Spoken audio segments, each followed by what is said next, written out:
guys, welcome back to a sort of special episode. I'm literally recording this directly after I've just recorded episode 26 of Rebuilding Portsmouth. So you'll be seeing this probably sometime after that or before episode 27, sometime around that kind of time, which I'm guessing is probably Wednesday, I'm guessing now.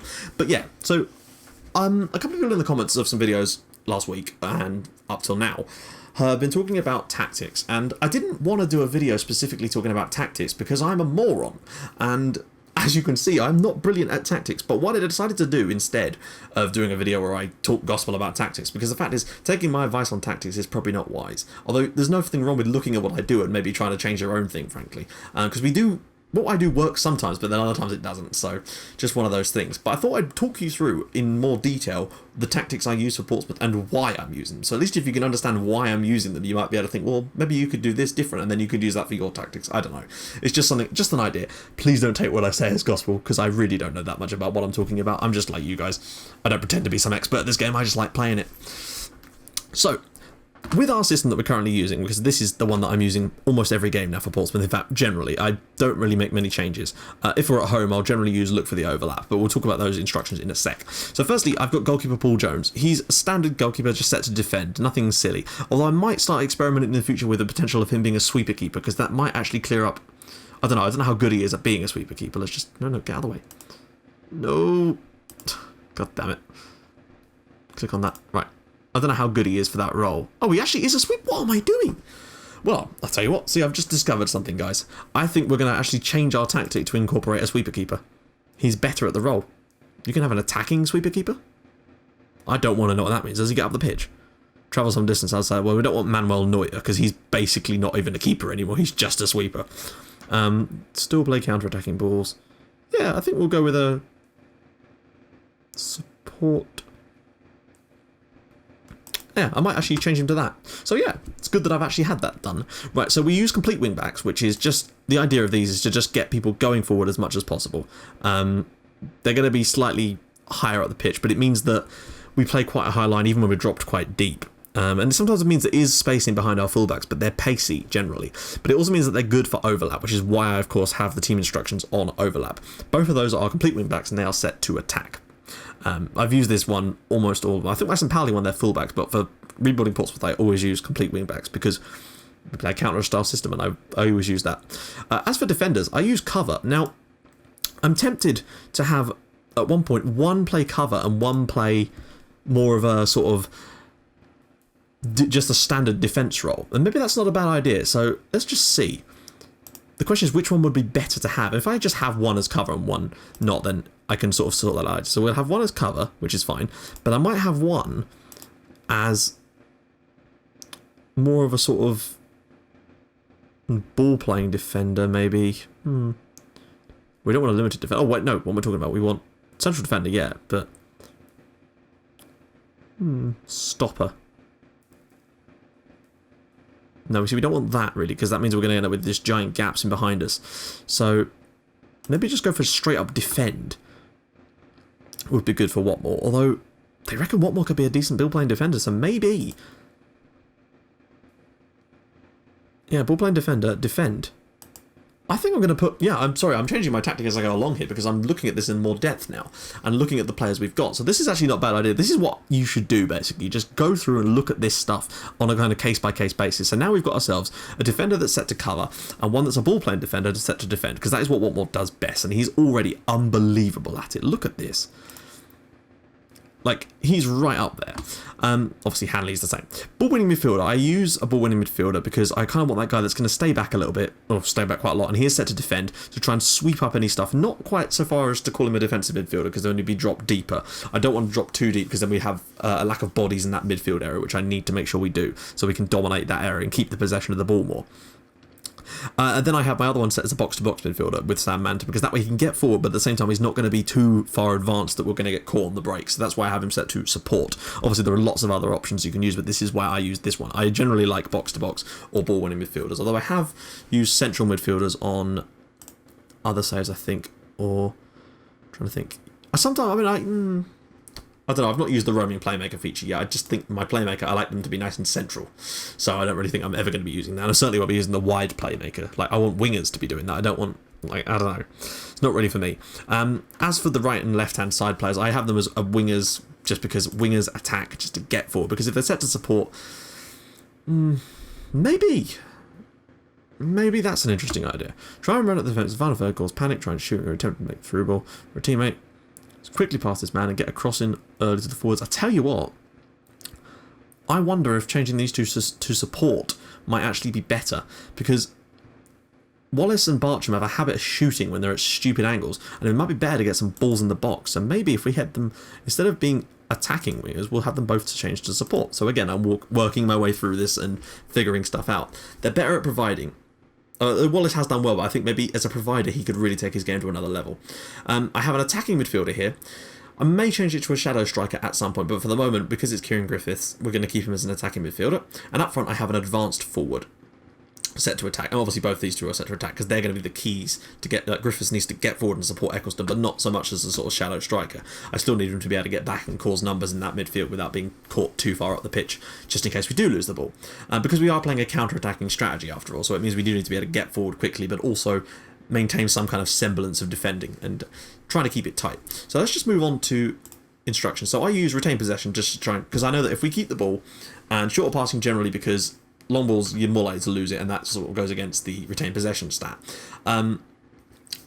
Working the ball into the box, I use this because if you get a lot of the ball, there's no point in just shooting from long range, because if they're going to let you have the ball and your tactics work, you get the ball for longer periods of time, which means you've got more chance of working into the box, and that gives you a better chance of shooting. It also means you're going to get more shots on target generally. But if you play against a strong side, you're probably not going to get as many shots because you're not shooting from so far out. Run at defence, I use that because I've got good players that have got good dribbling attributes like Wallace and McAvoy and so on and so forth. It gives you a chance to commit players, take past them, rather than just lumping crosses in all the time.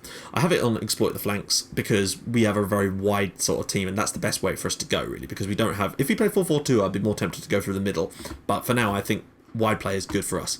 I have it on look for overlap because only at home, because that gives obviously our fullbacks even more lessons to get forward and get beyond our right and left wingers. Away from home I tend not to have that on though, just because I don't want to get caught too far up the pitch, especially not when we're playing counter-attacking football. I have it on drop deeper pretty much again in every game now. Before, sometimes against 4-5-1s before I'd have it on push higher up, but that just leaves all kinds of space in behind, even if there is just one guy. If you drop deeper, we're playing counter-attacking style, so there's no need for us to be too high up the pitch if we're going to be playing on the counter-attack. We can let them play the ball around in front of us. Defending, I just have it on prevent short goalkeeper distribution, because if you close the goalkeeper down, sometimes they do that thing where they knock it into midfield and your player can pick it up and have a little shot from 40 yards, like that John Joe Shelvey goal against Aston Villa in the league last year. Kinda. Sometimes if I feel that we're getting pulled about too much, I'll actually go and close down less, because it means that they kind of try and keep their shape a bit more. We have it on high tempo because if we're going to play counter-attacking football, we need to be quick and up the pitch. Sometimes if we're in the lead, I'll put it on be more expressive, just so that we can kind of... Oh, sorry. If we're defending, then I'll go for being more disciplined. If we're behind, sometimes the take more risks one will appear, and I will use that. And obviously, I will waste time if we're only a couple of minutes from the end and we're a goal up in a tough game. I will, if that option appears. It doesn't always, but I think that's down to the tactics you use. So yeah, that is what I use for team instructions. Now, we're not done yet. I have it on counter because I just like playing counter-attacking football with this Pompey side. It's the way we started, and it worked for us the first season. And I don't think we should change it because I think I like the way we play. Team shape is flexible. I use that for both saves at the moment. So yeah. That is basically what we do.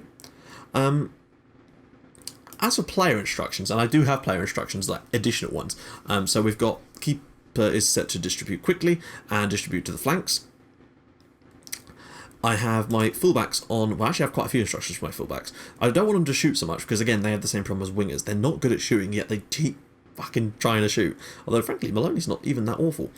Mark tighter. Although, maybe we could... No, that seems to be working alright for us, but maybe I could go and revisit that at some point. Fewer risky passes so they don't keep losing the ball. Crosses aiming in the centre because we only have one striker, so that's generally where he is. I'm running wide with the ball because, of course, we do like a bit of width. That applies to both. Our centre-backs generally just mark tighter and hold position. As for this one, well, I'm pretty sure I get some new options because of what he is. We don't want him dribbling too much. I'm just going to leave it... I'm just going to leave him as it is. Although his marking's pretty decent, so we'll have him marked tighter as well. I have that kind of as a default thing here. Ball winning midfielder, mark tighter, pass it shorter. That's what he's going to do. Get the ball, pass it short. Just lay it off. And Partington does that really well, which is why he's got a decent pass completion. We also have box-to-box midfielder. So we have shoot more. because if you're going to get forward, you may as well be shooting more. He also marks quite well. Get further forward because it's a box-to-box midfielder, and of course I like short passing, so we're really keeping the passes nice and short, which enables us to, in theory, keep more of the ball. Left and right midfielders, I have more shoot less often, although they don't always listen, and fewer risky passes, aim cross centre, similar to the fullbacks but without the defensive instructions. That applies to both sides, although I do have special instructions for Jed Wallace. I thought I did anyway. They're very, very similar though, so it's really not important. As for my attacking midfielder, we have him set to shoot more often and move into the channels. That was mainly set up for when Wes Fogden was in that position because he just could not stop scoring and he was doing it from long range, so I said why not do it some more, and Griffiths has picked up on that and is doing alright in that position. As for my striker, shoot more often because it's a striker, close down more because he just needs to get in there and hassle people. He does roam a little bit, and that's worthwhile because it means he can sometimes find extra positions, pass it short and moving into the channels. That's what we use for that. I am going to take a little look at set pieces as well. Why the hell not? Because we're just doing a whole tactics overview of the tactics I'm using at the moment. And for example, if you see anything in here that you think is massively wrong and maybe is a reason why we're conceding so many goals, then feel free to tell me. These are the instructions I use on set pieces.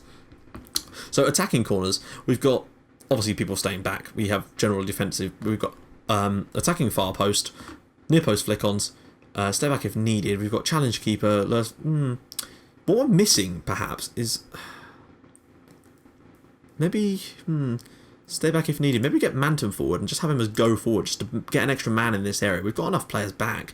3 from an attacking corner. That's quite a lot of players to have back, to be honest. So I think we'll actually keep that like so. And maybe that'll give us more chance of scoring from some corners. As for defending corners, I have a lot of zonal, and maybe too many in fact. That's 5 players set to zonal mark. So maybe we should have someone like Partington, not man marking, but just sort of in this general area. Just to try and clear up some of that, and maybe have Adam Webster, who, instead of zonal marking, have him to sort of populate this kind of area. And I think that might actually help us a little bit more. So I'm working this out as I go along, now that I'm looking at it and the way we're conceding goals. As for free kicks, yeah, I just have it all set to go back and leave. Well, actually, sorry, this is an attacking free kick. I just say go forward. I've not really found any way of making these work that use any specific instructions. If you've got any ideas, then let me know. As for defending free kicks, mostly it's zonal, and we've not really been too bad about conceding from free kicks. We've been pretty damn decent, so I'm not going to be changing anything to do with that because it's actually been not too bad. We have 2 players staying forward as well because, you know, may as well catch them on the break because we do like to counter-attack. So that's how we do free kicks. As for throw-ins, I like long throw-ins. Long throw-ins seem to cause teams some problems. As you see, a lot of our highlights seem to start from us with long throws. So, although, mix, short, quick. Now, we'll just leave it alone for now. If you've got any ideas, then feel free to go for it. A few players set to come short, a few players set to go back, and obviously players from the other side. And obviously I've changed it depending on which side. So this is something I've already sorted out. And yeah, so that is the set piece instructions that I use. I can't really think of anything else. Opposition instructions is just, I have a massive grid which I've done, which is just general stuff, common sense kind of instructions mainly. So yeah, that is my tactical overview for what I do for the Pompey saves. So if you've got any ideas on ways we can improve it, let me know. I've changed a couple of stuff. Hopefully that'll keep us moving up and keep us going in the league. And, you know, if this was informative, I don't think it was, but, you know, I did it anyway. So thanks for watching, guys, and I'll see you in, well, see you in Rebuilding Portsmouth tomorrow, I guess then. Bye-bye.